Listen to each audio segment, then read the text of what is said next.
A ansiedade é um sentimento natural e saudável do ser humano, comum ao se enfrentar as dificuldades do dia a dia. Pode nos trazer energia para encarar uma prova de 4 horas ou para agilizar os passos e não se atrasar para um compromisso importante, por exemplo. Entretanto, a ansiedade excessiva pode causar, além do sofrimento psíquico, sintomas físicos e assim ser confundida com outras doenças e prejudicar de forma considerável nossas atividades cotidianas. O excesso de ansiedade muitas vezes traz ao indivíduo uma sensação constante de angústia e medo. Ao longo de décadas, o transtorno de ansiedade vem impactando a sociedade. Atualmente, em tempos de pandemia, o número de pessoas que sofrem desse distúrbio aumentou de forma ameaçadora. Diante dessa realidade, a educação nutricional e alimentar vem se revelando como um ponto-chave no combate da ansiedade. No podcast de hoje, iremos entender a correlação entre os alimentos e a ansiedade, desvendar mitos e verdades sobre o tema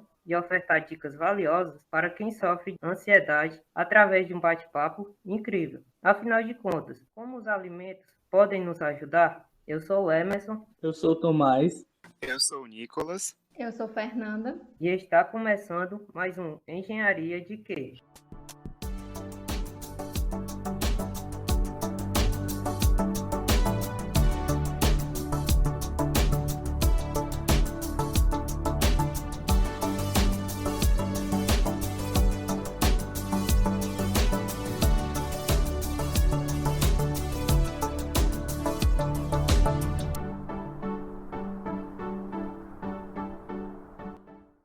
Para o nosso bate-papo, vamos ter a presença de uma convidada muito especial, a ilustríssima professora Socorro Vanesca Frota Gaban, que possui uma formação acadêmica riquíssima. Graduada em nutrição pela UES, fez mestrado em Ciências Fisiológicas na UFC, doutorado em Biociências Nucleares pela Universidade do Estado do Rio de Janeiro e um pós-doutorado na Universidade Louis Pasteur de Estrasburgo, na França. Atualmente é coordenadora do Laboratório de Nutrição Funcional do Departamento de Engenharia de Alimentos da UFC, professora do curso de graduação em Engenharia de Alimentos e da pós-graduação em Ciências e Tecnologia de Alimentos da UFC e membro do Comitê de Ética em Pesquisa em Humanos. Antes de mais nada, gostaria de agradecê-lo, em nome de toda a equipe, por ter aceitado o nosso convite. É um prazer enorme tê-la aqui conosco, professora.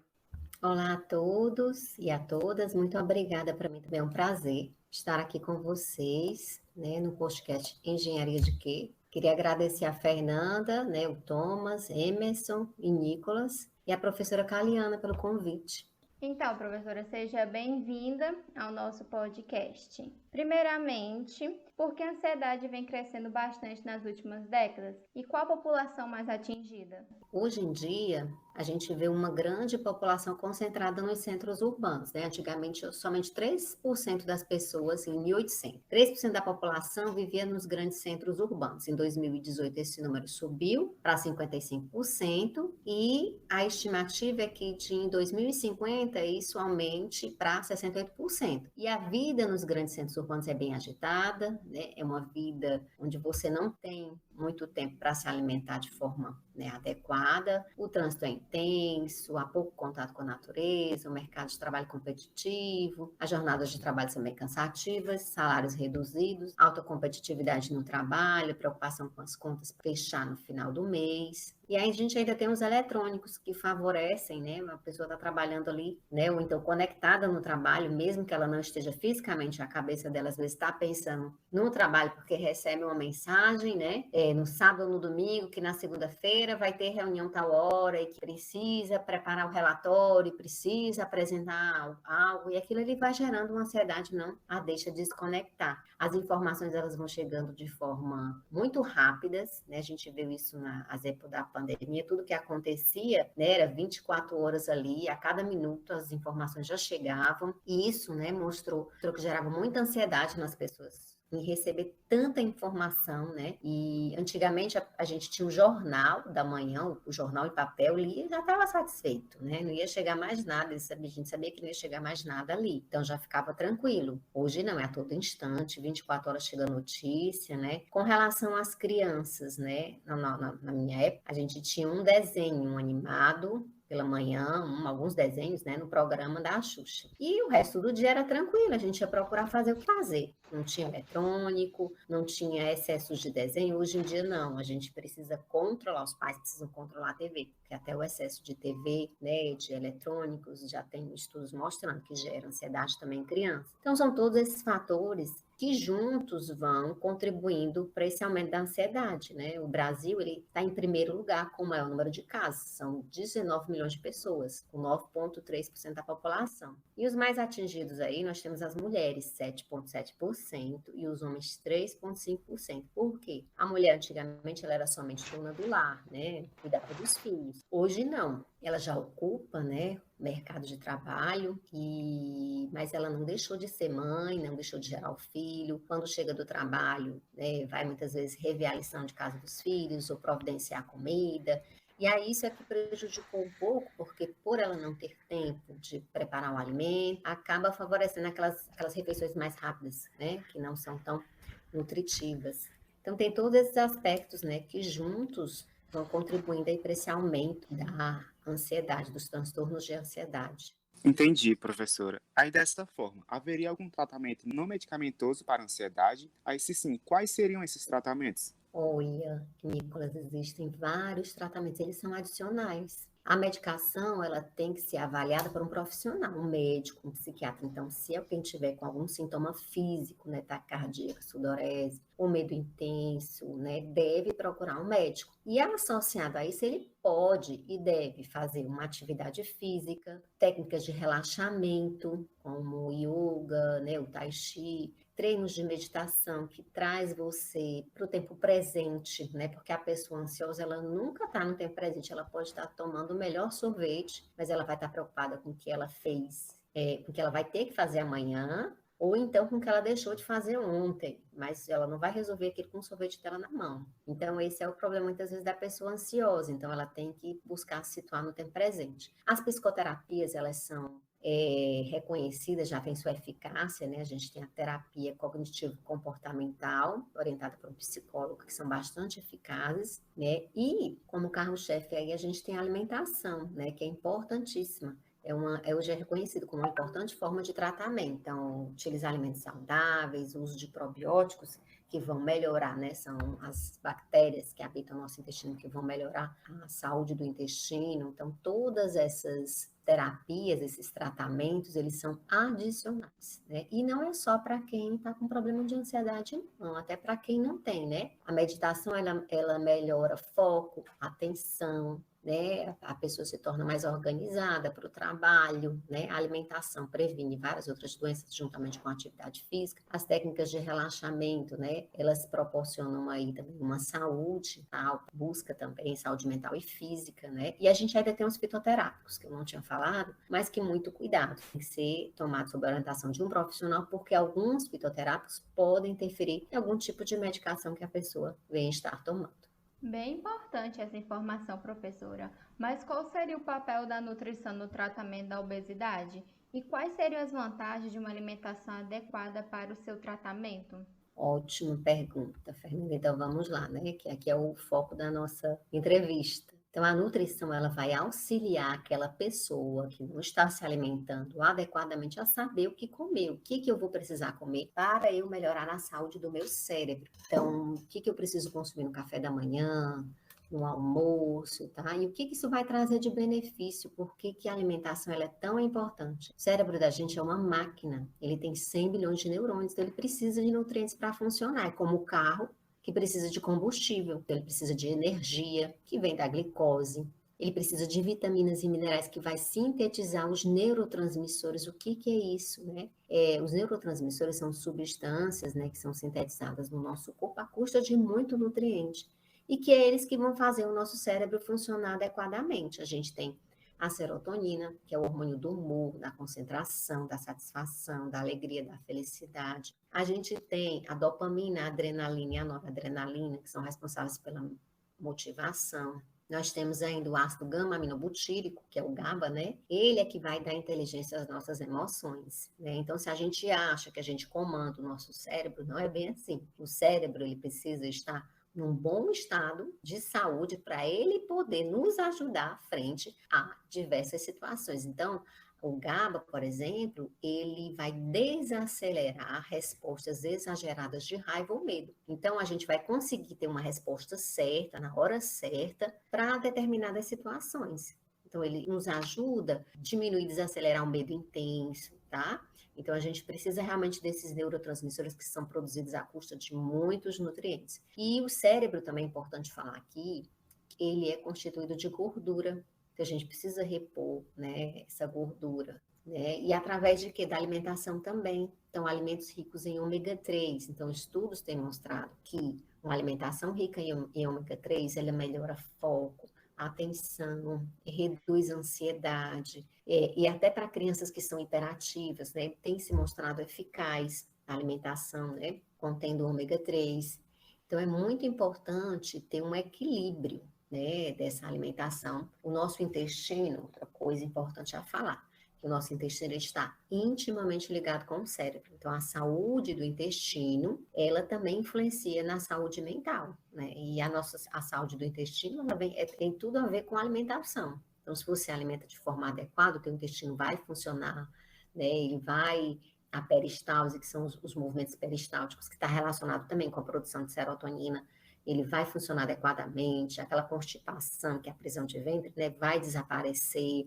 E aí eu preciso de alimentos ricos em fibra, a gente precisa também de probióticos, que são aquelas bactérias, né? Então, a nossa alimentação, ela é o carro-chefe até para a questão da medicação, para ela funcionar. Então, não adianta o médico passar uma medicação se você não vai ter neurotransmissor ali, então não tem nutriente para os neurotransmissores, né, agirem. Então, essa é a grande importância aí do papel da nutrição. Certo, professora. Agora, diante disso, no que impactaria uma nutrição inadequada no transtorno da ansiedade? Essa poderia também falar sobre os fast foods, porque eles são bastante conhecidos como os vilões do combate à ansiedade, né? Isso, Nicolas. Então, a gente falou aqui das vantagens, né? Então, o que que uma alimentação, né, inadequada poderia trazer aí para o transtorno de ansiedade? Esses fast foods, eles são ricos em açúcar simples, gordura. Então, são alimentos bem calóricos, pobres em nutrientes, não tem quase nada, né? Então, o que vai ocasionar esse excesso de gordura? A gente vai absorver, infelizmente. Todo o excesso o corpo guarda. Ele vai guardar lá naquela região abdominal, aumentando a mucosidade abdominal. E essa gordura abdominal, ela é altamente maléfica, ela produz citocinas que vão inflamar todo o corpo. E o cérebro também faz parte do corpo, né? Vai estar circulando ali. Então, vai chegar no cérebro e vai inflamar o cérebro. Isso vai dar um prejuízo no funcionamento do cérebro também. Fora isso, esses alimentos, eles são pobres em nutrientes. Então, esses nutrientes, os nutrientes que são necessários para sintetizar os neurotransmissores, não estão presentes nesse alimento. Então, ele vai inflamar, ele vai contribuir, de certa forma, para que não sejam sintetizados os neurotransmissores. A gente ainda tem minerais como o cromo e o vanádio, que é importantíssimo, né? E o neurônio receba a glicose, ele aumenta os receptores de insulina, a sensibilidade dos receptores de insulina, que é o que joga a glicose para dentro do neurônio. Então, o neurônio também não vai produzir glicose, ou desculpa, ele não vai utilizar a glicose como fonte de energia. E aí, o que vai acontecer? Ele vai começar a produzir excessos de radicais livres, que vão sair da mitocôndria, né, onde eles são produzidos, e vão atacar o núcleo, né, o nosso código genético. E aí isso pode até contribuir, né, para a pessoa apresentar algum tipo de fobia, né, porque vai ocorrer degeneração dos circuitos neuronais, o cérebro vai funcionar de forma inadequada, né. Então, dessa forma, vai contribuir para aumentar quadros de ansiedade. O cérebro vai estar inflamado, não vai ter antioxidante ali, porque a alimentação não favoreceu. Então, a pessoa constantemente se alimentar de fast foods, no período da noite, é uma pizzazinha, é um sanduíche, é um pastel. Então, a alimentação, o carro-chefe da alimentação, né, que tem que ser alimentos mais ricos em frutas, naturais, devem ser priorizados, né, frente a esses alimentos ricos em gorduras saturadas, açúcar simples e quilocalorias vazias, né? E esse excesso de gordura, essa gordura saturada também, né? Ela vai destruir aquelas bactérias benéficas do nosso intestino, que são muito importantes para a defesa do intestino, para a melhora do sistema imunológico geral de cada um, né? ele favorece a absorção de nutrientes, favorece a digestão, a absorção de vitaminas. Então, é muito importante, né, realmente ter o controle da alimentação, evitando esses alimentos maléficos. Agora, a senhora poderia nos falar se em momento de ansiedade pode ocorrer o craving por alimentos? Então, interessante, né, que o craving é um comportamento bastante comum, né, na população em geral, que é o desejo intenso de comer um alimento ou um grupo de alimento em particular, né? Mas em momentos de ansiedade, de humor negativo, né, estresse, tristeza, né, tem um aumento na frequência, sim, né? Isso pode ser respondido de duas formas. Em situação de estresse, a gente tem um aumento do cortisol, né, que ele vai bloquear a entrada de glicose no cérebro. Então, como não tem glicose dentro do neurônio, o neurônio vai mandar um sinal lá para o hipotálamo, para o centro da fome, olha, não tem comida aqui, eu preciso de energia, né? E aí a pessoa vai ter o desejo de comer, mas aí o que ela vai ter o desejo de comer? Ela já está triste, né? Ela não vai pegar uma maçã para comer, ela quer comer algo que dê a satisfação mesmo, um prazer maior. Então, é algo doce, ou é algo que tenha gordura, né? Então, isso acaba fazendo com que ela, que está estressada, vai comer esse doce, só que isso vai aumentar, vai lá para a região abdominal, contribuindo mais com sobrepeso, obesidade, né? E esses alimentos, como eu falei, eles são pobres também naquele nutriente, né? No cromo e no vanádio. Teve um estudo recente que eu vi, um grupo, né, de indivíduos que apresentavam baixos níveis de cromo plasmático, eles apresentaram, né, um maior craving por alimentos doces, o que levou a um maior consumo deste alimento e maior adiposidade corporal, acúmulo de gordura, né? Porque o cromo e o vanádio, eles são indispensáveis para jogar a glicose para dentro do neurônio. Então, essas pessoas, né, com estresse, que se alimentam já de forma inadequada, elas têm uma intensidade, uma frequência, um desejo maior realmente por doce, né? Isso pode ser explicado fisiologicamente. Então, a pessoa já corrigindo talvez a alimentação, corrigindo a alimentação, esses episódios podem até, né, ficarem mais amenizados, né? Serem amenizados. Certo. Que nutrientes possuem um papel importante no processo de tratamento da ansiedade? Então, quando a gente fala aqui dos nutrientes, são todos aqueles que vão contribuir para a síntese de neurotransmissores, é aquele que vai contribuir, né, para ter a membrana do neurônio, vão ser aqueles nutrientes que vão ter um potencial anti-inflamatório, antioxidante. A gente tem as vitaminas do complexo B, né, todas elas são importantíssimas para a síntese também de serotonina. A gente tem o aminoácido triptofano, que junto com a vitamina B6, vitamina C, o ferro, o cálcio, né, o ácido fólico, né, vão ajudar também aí na síntese de serotonina. O selênio, que é um poderoso antioxidante, né, que ele vai favorecer o suporte para uma boa função cognitiva. A vitamina D já é bastante conhecida, né, gente, como aquela associada à depressão, né, e a outras doenças mentais, principalmente nos climas mais frios, onde tem uma baixa exposição, né, do sol. O magnésio, é que a gente não pode deixar de falar, alguns médicos prescrevem o magnésio, né, porque ele é responsável por ativar mais de 300 reações enzimáticas diferentes do nosso corpo. Ele é importante para a contração do músculo, coagulação sanguínea, para a transmissão nervosa, que é o que o nosso cérebro faz, tá? Transmitir sinais, impulsos nervosos, que é uma emoção, é um sentido, tá? É uma reação, é um pensamento, tá? Importante para a produção da energia, formação de ossos e células. Então, ele é bem importante mesmo. Então, a deficiência de magnésio pode gerar estresse. A gente também tem a cúrcuma presente no açafrão. Então, tem alguns médicos que recomendam, né, o chá, né, da folha, né, do açafrão, que tem essa cúrcuma, que ele é anti-inflamatório. Na medicina antiga, o açafrão ele era utilizado para aumentar a concentração, melhorar a retenção e a memória, né? E tem alguns estudos que relacionam, né, o aumento também dele na biodisponibilidade do ômega 3. Então, ele é muito, o chá, né, do açafrão, onde tem a cúrcuma, é muito bem-vindo. A gente tem o ômega 3, né, que eu já falei, que ele vai ajudar a repor a baía de mielina, aquela gordura do cérebro. Tá? Outros estudos têm mostrado correlação de zinco e ferro, né, a deficiência deles, baixos níveis, relacionada à alteração do humor, irritabilidade, né? O ferro, ele é importantíssimo, né? Pois a deficiência dele dá aquela fadiga, aquele cansaço, aquela apatia, né? Então, é muito importante também controlar. E, para finalizar, né, procurar ter a alimentação mais variada possível, que aí você vai conseguir atingir todos esses nutrientes através da alimentação. Sim, muito interessante, professora. Agora, dentro de toda essa ótica, quais os tipos de alimentos recomendados para uma boa nutrição? E quais seriam aqueles que a gente precisa evitar? Então, a gente precisa ter em mente que os alimentos, né, anti-inflamatórios e antioxidantes, eles têm que ser o carro-chefe da nossa alimentação. Então, são aqueles alimentos ricos em fibras, legumes, né, as frutas, os grãos, as sementes, oleaginosos.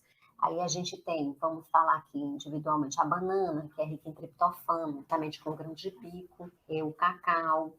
Então, o triptofano é aquele aminoácido que vai ajudar a formar a serotonina. Nós temos aí o espinafre, o couve-flor, o brócolis, os vegetais folhosos escuros, eles são ricas fontes em magnésio. As frutas vermelhas, que contêm os polifenóis, as antocianinas, antocianidinas, catequinas, são riquíssimos, né, em compostos antioxidantes, com potencial antioxidante, que vai favorecer a defesa do cérebro, tá certo? Nós temos aí a sardinha, o salmão, o atum, que são ricos em ômega 3, tá? O ovo, né? A gema do ovo contém triptofano, o ovo contém muitos nutrientes, a colina, que ajuda, né, a manter a integridade das células, tá certo? A castanha é rica em selênio, né? Então nós temos vários alimentos. O abacate, né, que é rico em glutationa, um antioxidante. Então os principais, né, que na verdade já são muitos, então a gente tem muitos aliados aí na alimentação, no combate à ansiedade e depressão, né? E o que a gente deve evitar realmente? Os alimentos que contêm agrotóxicos, então procurar evitar alimentos com agrotóxicos, com aditivos, com corantes. Por quê? Porque a gente vai absorvê-los e eles vão chegar até os nossos cérebros, né? E o corpo vai precisar de antioxidante, vai precisar de substâncias anti-inflamatórias para combater, né? Para eliminar isso do nosso corpo. Então, enquanto o corpo precisaria dos nutrientes para combatê-los, ele está, ou para formar os neurotransmissores, ele está se ocupando de limpar o nosso organismo. Então, a gente tem esses alimentos que devem ser evitados, os alimentos ricos em açúcares simples, em gordura saturada, porque vão destruir a nossa microbiota intestinal, né, os nossos probióticos, as bactérias que habitam, então eles devem ser evitados, juntamente com esses alimentos aí ricos em compostos químicos, os alimentos industrializados com muitos aditivos, né? Então a gente tem que olhar no rótulo, o que a gente está consumindo, o que está levando para casa. A gente sabe que a indústria de alimentos, ela vem colocando à disposição também das pessoas alimentos que têm uma qualidade melhor, no sentido de ter menor quantidade de aditivos, conservantes, e preferir, né, o que você vai preferir? Preferir mesmo utilizar, né, nas grandes refeições, os alimentos mais naturais, tá bom? Diante disso, é bem notório que é necessário uma alimentação bem balanceada, mas fazer uma reeducação alimentar é suficiente para a prevenção das crises de ansiedade ou auxiliar no tratamento, ou se faz necessário uma adição de esportes ou mudanças de hábito em geral? Bom, Fernanda, eu falei, né, que os tratamentos eles são adicionais, tá? Mas é muito importante cada caso ser avaliado individualmente. A reeducação alimentar, ela pode sim ser favorável na redução, na prevenção também de crises, tá? Porque ela vai melhorar a saúde do teu cérebro, ela vai até auxiliar na questão da medicação. A atividade física é imprescindível, né? Porque ela aumenta a produção de serotonina e mudança do hábito geral, né? A pessoa procurar ter uma vida mais tranquila, procurar não, digamos, às vezes a gente assume coisas demais que a gente consegue dar conta, né? Então, procurar ver, né, no hábito, no dia a dia, o que está causando mais ansiedade, né? A questão da redução do uso de eletrônicos, de TV, né? Às vezes a pessoa passa muito tempo sentada, então procurar, talvez, né, incorporar ao longo do dia uma caminhada, né? Fazer coisas que realmente tragam bem-estar físico e mental. Agora, professora, para finalizar, a senhora poderia nos deixar aqui algumas dicas que poderiam ser úteis para o tratamento da ansiedade? Claro, Nicolas, claro. Vamos lá. Primeiro lugar, caso a pessoa tenha fortes sintomas de ansiedade, taquicardia, medo intenso, né? sintomas físicos que impeçam ela de ter uma vida normal, ela tem que procurar um profissional, um médico, para ela ser avaliada da necessidade ou não de tomar medicação. Em segundo lugar, avaliar como é que está a questão do sono, porque o sono ele merece atenção fundamental. Porque se a pessoa não dorme adequadamente, ela não produz a melatonina, que é um poderoso antioxidante, é ele que ajuda o corpo a se recuperar, tá? Então, o corpo que não se recupera, ele não se prepara para outro dia. Então, a pessoa procurar ler algum livro, né, evitar a TV, né, que não favorece acalmar a mente, uso de eletrônicos, antes de dormir. Então, tem que cuidar do sono, tá? A hidratação também, ela é importantíssima, né? Contar realmente quantos copos de água a pessoa bebe, né? No mínimo aí 5 a 6 aqui no nosso Ceará, que é bem quente, né? Fora sucos e outras bebidas. Por quê? O cérebro é composto por água. Então, tem estudos mostrando que desidratação, mesmo que pequenas, eles vão comprometer o funcionamento de algumas áreas do cérebro que regulam o nosso humor, nossa atenção, nossa capacidade de controlar impulsos e nossa tomada de decisão. Preferir alimentos ricos em fibras, vitaminas, minerais, compostos bioativos, gorduras insaturadas, né? Na hora do almoço, comer o arroz com feijão e colorir esse prato, né? Com tudo que a natureza nos deu, né? Usar azeite de oliva, abacate, castanhas, né? Consumir peixes mais vezes durante a semana. Evitar aqueles alimentos ricos em sal, açúcar simples, né? Gorduras, biscoitos, né? Frituras. Muito cuidado com o uso de café e álcool. O café ele é estimulante, né? Então ele pode piorar as crises de ansiedade. E o álcool, ele tem aquele efeito de relaxar momentaneamente, mas depois ele tem um efeito rebote, né? A pessoa pode até desenvolver algumas fobias, apresentar pânico por conta do uso frequente do álcool, né? Comer de 3 em 3 horas é importante para evitar hipoglicemia. O cérebro, o principal nutriente dele é a glicose. Então, se a pessoa tem hipoglicemia, ela tem oscilações de glicose, né? Ela vai ter também oscilações de humor, conforme for aí a alimentação dela, tá certo? Rico aí em carboidratos complexos.